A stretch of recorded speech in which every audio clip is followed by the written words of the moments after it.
Hello बच्चों, let's read the question. The question said that the compound unstable nucleus 23692 uranium after often decays in accordance with the following relation. So, uh, this element decays by this reaction, right?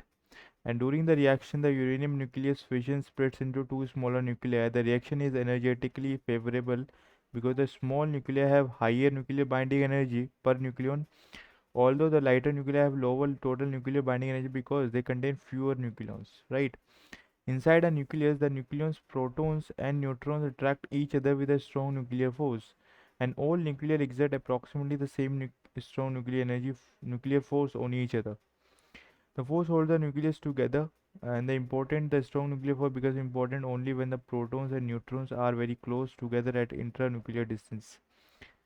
So the question is, a proton and neutron are both shot at 100 meter per second towards the 12C nucleus. Which particle, if either, is more likely to be absorbed by the nucleus? The first option is the proton, second is neutron. Both particles are about equally likely to be absorbed. Neither particle will be absorbed. So बच्चों, हम देखते हैं इस question में क्या लगाने वाले हैं. तो देखो, इस क्वेश्चन में पूछा है कि प्रोटॉन और न्यूट्रॉन दोनों के दोनों शॉर्ट किए गए 100 मीटर पर सेकंड पे, किस पर? 12 से न्यूक्लियस पर. ठीक है, 12 से 6 न्यूक्लियस ये हमारे पास दिया हुआ है. इस पे दोनों मतलब प्रोटॉन भी आ रहा है और न्यूट्रॉन भी आ रहा है. ठीक है. अब देखो, राइट.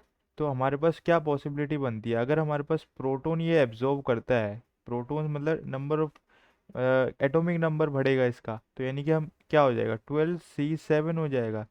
या तो हमारे पास अगर नंबर ऑफ न्यूट्रॉन्स बढ़ता है, यानी कि मास नंबर इसका बढ़ना चाहिए, तो यानी कि ये हो जाएगा 13C6.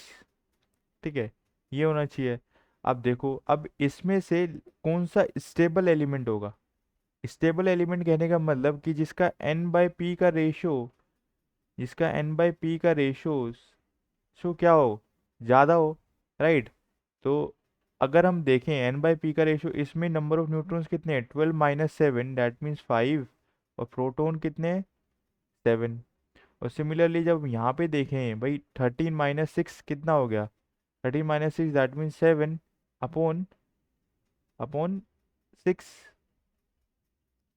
तो बच्चों, अगर हम इसको डिवाइड करें 5/7, तो हमारे पास कितना आएगा, ये 0.71. अगर हम इसको डिवाइड करें तो बच्चों कितना आएगा, 1 point it is 1.11 something, right. तो अगर हम देख देख सकते हैं कि जो n/p का रेशियो है वो 13C6 में ज़्यादा है, राइट. तो यानी कि इस जो ये है 12C6 न्यूक्लियस, तो ये हमें क्या ऑब्जर्व करेगा, न्यूट्रॉन ऑब्जर्व करेगा to make the stable element. ठीक है, to make the stable element. अगर 12C7 बनता है तो भाई ये स्टेबल होगा ही नहीं, राइट. अगर प्रोटॉन को एब्जॉर्ब करेगा तो ये स्टेबल होएगा ही नहीं, क्योंकि इसका n/p का रेशो जो कम है, 0.71 है. इसी की वजह से क्या होगा, इसमें स्ट्रॉन्ग न्यूक्लियर फोर्स नहीं लग पाएगा, राइट. नंबर ऑफ न्यूक्लियॉन्स जो होंगे वो प्रोटॉन से ज़्यादा कम हो जाएंगे इस केस में. तो इसी की वजह से ये लेस स्टेबल है. It is less stable as compare to this. ठीक है. तो इसी की वजह से जो हमारा एलिमेंट बनेगा 13C6, और इसी की वजह से क्या होगा, ये बच्चों नंबर ऑफ मतलब न्यूट्रॉन्स को एब्जॉर्ब करेगा 12C6.